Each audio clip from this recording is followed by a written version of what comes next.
গতকালকে মানে 9 তারিখ রাত্রেবেলা আমার কাছে হঠাৎ একটা ফোন আসে। ফোন আসার পর আমি যখন বললাম যে কী ব্যাপারে, তখন আমাদের নাইট গার্ড দেবাশিস বাবু ও বলল যে ম্যাডাম একটা চুরি হয়েছে। কারণ আমাদের নাইট গার্ড শুধু স্কুলের যে বিল্ডিংয়ের মধ্যেই থাকে না, স্কুলের বাইরে মিড ডে মিল সহ যেই যাবতীয় আমাদের এখন কাজও হচ্ছে স্কুলে, এগুলি সমস্ত দেখে পরে স্কুলে এসে ঢুকে। তো সেই সময় ও আমাকে ফোন করে জানালো, ম্যাডাম আমাদের যে গ্যাসের পাইপ ভাঙা, তারপরে যে একটা কানেকশনের জন্য যে অফিস থেকে দেওয়া হয়েছিল সেটাও নিয়ে গেছে চুরি করে।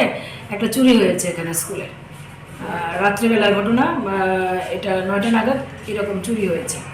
তো আমি বললাম চুরি যখন হয়েছে তখন গ্যাসের লাইন যেহেতু চুরি, এটা তো ডেঞ্জার, এটা তো অফিসে জানাতে হবে বা একটা কিছু করতে হবে।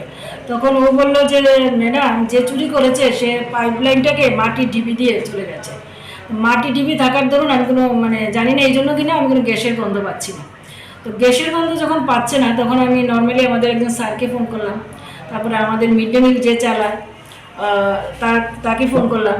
তো সে আসলো, এসে দেখলো, সমস্ত কিছু দেখার পরে সে বললো যে ঠিক আছে ম্যাডাম, মাটি দিয়ে যখন এটা এরকম করা আছে আমরা সকালবেলা এটা দেখি কি করা যায়। আর আমি চিন্তা করে দেখলাম এই ধরনের হলে ঘরে হলে একটা বিপদ, সবসময় বলে জানলা দরজাগুলি খুলে রাখতে, কিন্তু আমাদের যেহেতু এটা ওপেন মাঠের মধ্যেই আছে, খোলামেলা অবস্থা, তো আমরা বললাম যে আচ্ছা ঠিক আছে, কোনো মতো রাত্রিটা কাটাই, সকালেই আমরা স্টেপ নিতে শুরু করে দিলাম। আমরা মর্নিংয়ের ইনচার্জ স্যার গেলেন, দেখলেন, দেখার পর ইনফর্ম করার পরে তারপরে আমরা লেখালেখি শুরু করে দিলাম, অ্যাপ্লিকেশন করলাম, গ্যাস অফিসে জানালাম, আমরা ওদের থেকে রিসিভ কপি আনলাম।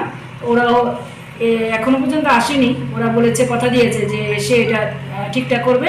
আর ওদের থেকে একবার লোক এসেছিল, এসে ওরা খুব সম্ভবত আজকে ভোরের দিকে এসে ওরা এটাকে প্লাস্টিক দিয়ে একদম বন্ধ করে গেছে। তো প্লাস্টিক দিয়ে ওরা যখন সিল করে গেছে তখন আমাদের এত চিন্তার কারণে, কিন্তু আজকে আমরা মিড ডে মিল আমাদের আউট সিলিন্ডার দিয়ে করছি আর কি। তো মিড ডে মিল তো আমরা বন্ধ করতে পারি না, এটা তো আমাদের চালুই রাখতে হবে, করছি। কিন্তু আমার একটাই দুঃখ যে মিড ডে মিলের মতো এমন একটা গুরুত্বপূর্ণ জিনিস আমাদের বাউন্ডারি ওয়ালের অভাবে এই চুরির উপদ্রবটা আমাদের ভীষণভাবে সাংঘাতিকভাবে নাজেহাল করছে। তো সেই বাউন্ডারি ওয়াল নিয়ে আমরা এখন একটু যোগাযোগ মানে কি, আমরা দেখশুন করে এটার মাঠটাকে ঠিকঠাক করারও চেষ্টা করছি। আর এখন আমরা ভেবেছি যে গ্যাসের লাইন আসলে আমরা একদম রুমের ভিতরে নিয়ে যাব।